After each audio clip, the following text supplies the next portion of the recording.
Okay, so here we go. Your tests aren't done yet. Hopefully they'll be done tonight, and I'll get them back to you by tomorrow. But today you're going to start Chapter 4, and you're actually going to do both Sections 4.1 and 4.2 combined because it's kind of a lot of review. So we're going to plot points in a coordinate plane and graph linear equations. And I want you to try the warm-up, the whole warm-up. And for this first one, just as a little reminder, if you have to graph this equation, there's a couple ways to do it. I'd like you to try it with the domain and actually make yourself a little table. If you remember the function fish, the domain was all the input or the x values. So you could just list them here in your table, and you can plug them in and figure out what y would be, and then you'd have a set of ordered pairs that you can graph here. So take a minute, pause the video, do the warm-up, and come back and check your answers. So this is what you should have gotten, hopefully. You can see here that this is all the domain, this is the range that goes with it, and the x and y actually form the ordered pair -2, 0, which I plotted right here. I didn't really plot, but here it is. Okay? And then there's -1, 1, 0, -2, 1, -3, and 2, -4. Now, so that's that way to right there. You can plot the line by coming up with some points, creating a table. Here is all the stuff that you just did in Chapter 3. It said rewrite each equation so y is a function of x, so you just had to solve for y. And you could have gotten either this or this. If it didn't go well, pause the video, see if you can figure out what happened. Okay? All right, let's get started here. So part of graphing lines and points is knowing the quadrants, because sometimes it'll be referred to like quadrants. We have 4 quadrants. This is 1, it goes counterclockwise. 2, 3, and 4. Those are the quadrants. Okay? All right, tell whether the ordered pair is another thing that you're going to have to do. Tell whether the ordered pair is a solution of the equation. And all you do is you plug in the x and y to the equation and see if it does make the left side equal to 5. So let's try that. I'm going to substitute in the numbers. X is 4. Plus 2 times -1/2, does that equal 5? See if it makes a true statement. So 4 plus half of 2 is 1, and since it's negative, it's going to be -1. And that gives me 3 is equal to 5, which is not true. So that means that this ordered pair is not a solution. It's not on that line. Okay, so it's not a solution. Okay, let's try this one.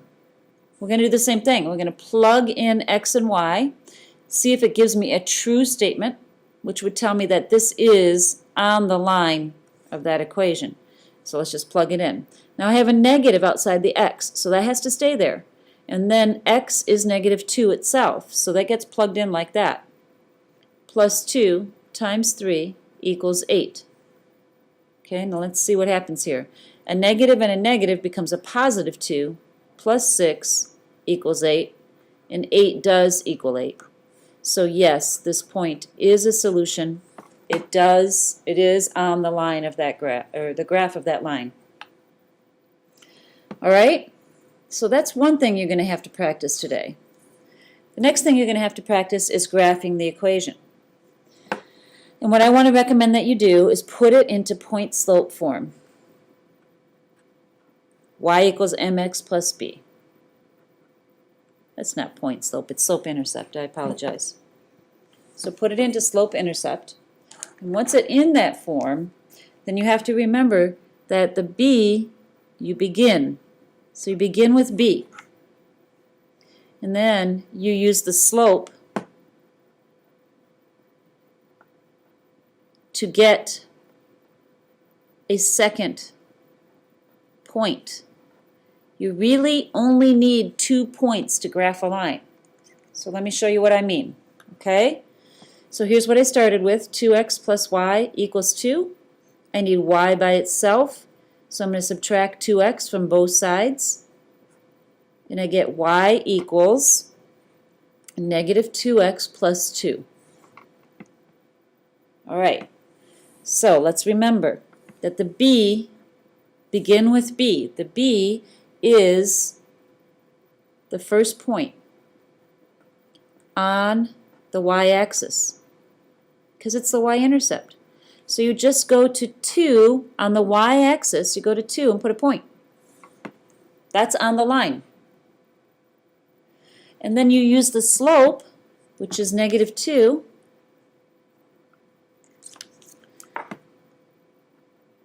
and you put it over 1, and that tells me rise over run. So from this point, I got to go down 2 and over 1, and then I can graph. Easy as pie. Okay, so let's do this one. I have to put it into y equals mx plus b form. That means y needs to be by itself. So I'm going to subtract 3x from both sides. So I get y equals -3x plus a -2. Again, this is your first point. Begin with b. It's your first point on the y-axis. So I'm going to go down to -2 on the y-axis and put a point there. I get my second point by using the slope. From here, it's telling me that my rise is -3 and my run is 1. So I'm going to go down 3 and over 1. And then I just connect those dots. Boom. Okay, I'm going to put a little note here saying I went down 3 and over 1. If you need to let that absorb a bit, pause the video and think about it. Otherwise, let's keep going. Okay, the other thing you need to remember is graphing horizontal and vertical lines. This is an equation. It says that y equals -3. That says that all y coordinates are -3. It's a horizontal line. Anytime you see this, it's going to be a horizontal line. Let me show you why. It says y equals -3. That means if I make a table, every single y coordinate is -3. It doesn't matter what the x coordinates are. So let's just pick a few. -2, 0, and 2. Again, this is telling me that all the y coordinates are -3. If I plot these points now, -2, -3, 0, -3, 2, -3, look at that. I end up with a horizontal line that goes through -3 on the y-axis. Always. Let me just write this down. You can choose any x.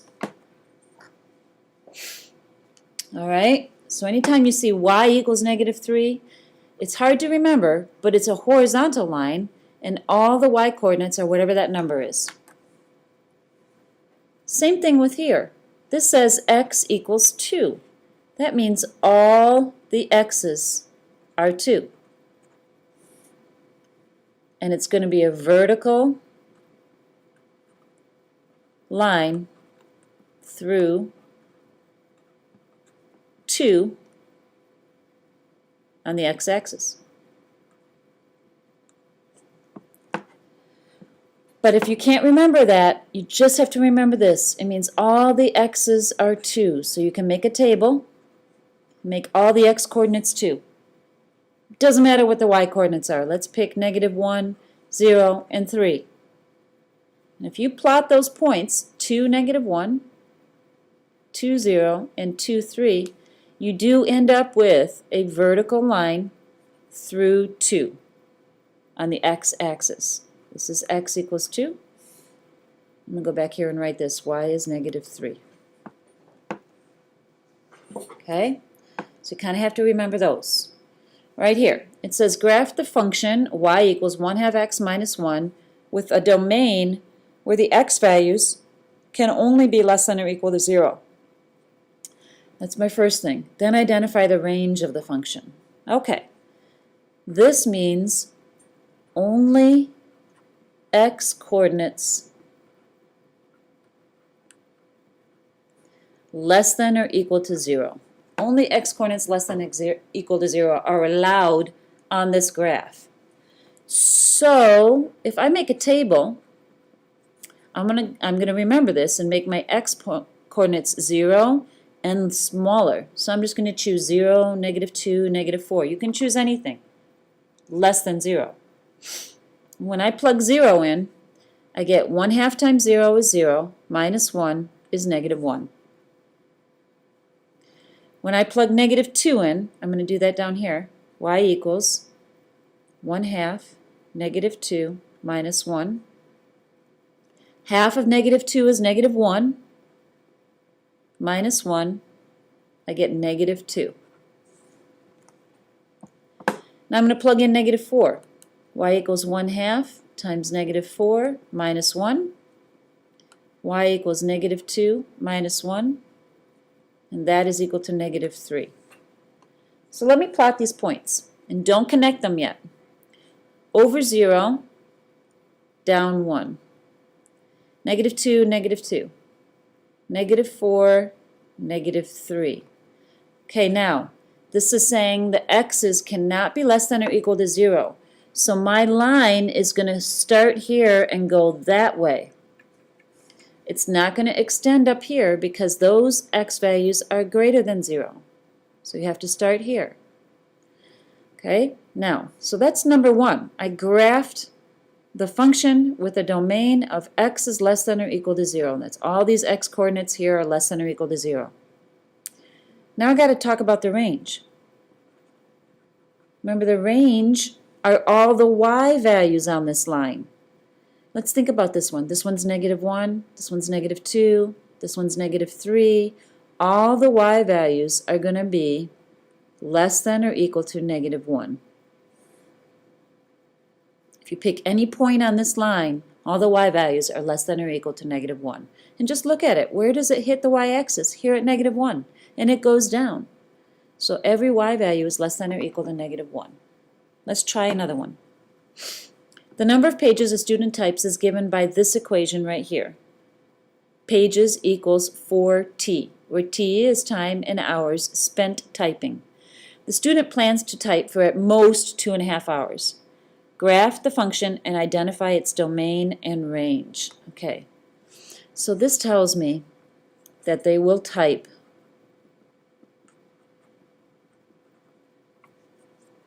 between 0 and 2.5 hours. There's no negatives because you can't type negative hours, and they're only going to type up 2.5 hours. So my time is either going to be greater than or equal to 0 and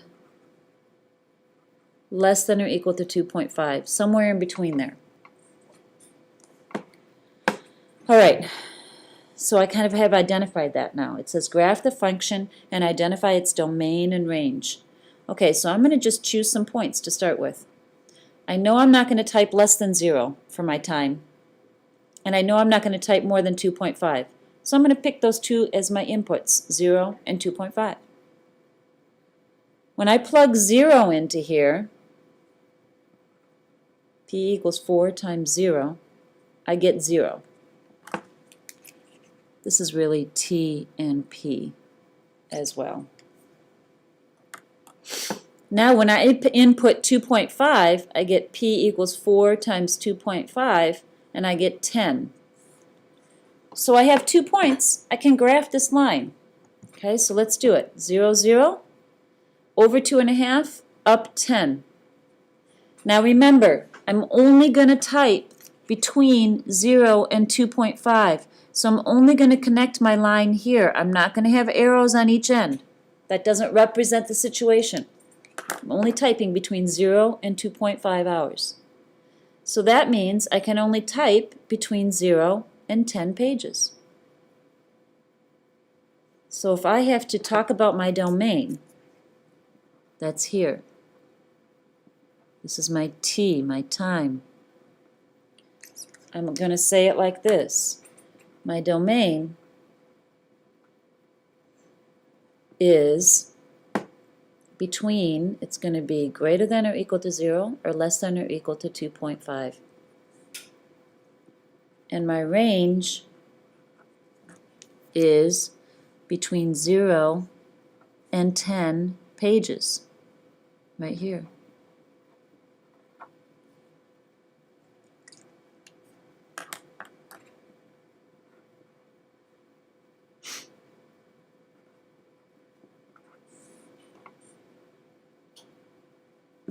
Remember, the x-axis is the input, so that was my time. And the y-axis was my pages, that was my output. P equals, that's my output. Okay? All right, almost done. Let's do one more. Suppose the person above plans to type at most 14 pages. Graph the function and identify its domain and range. Okay, so this is changing now. We're going to type 14 pages. That means my output, or my range, is between 0 and 14 pages. That's all I can type. So let's graph this. Okay, so it's the same equation, P equals 4T. But I want to know how high I can go, so I'm going to put this in as P. The most I want to type is 14 pages. Divide both sides by 4, and the time for that would be 3.5 hours. Okay, so again, this is my time, that's my input, my pages are my Y, my output. The most I can type is 3.5 hours, so I'm going to go from 0 to 3.5 here. That's my domain. My range is from 0 to 14.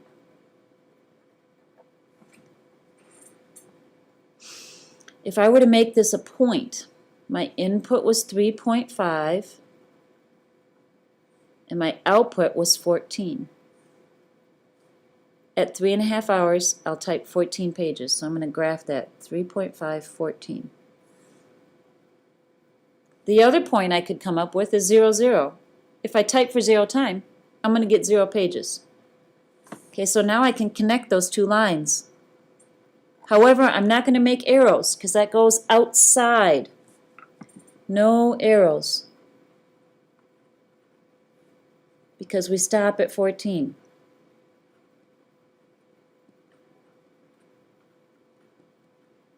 Pages.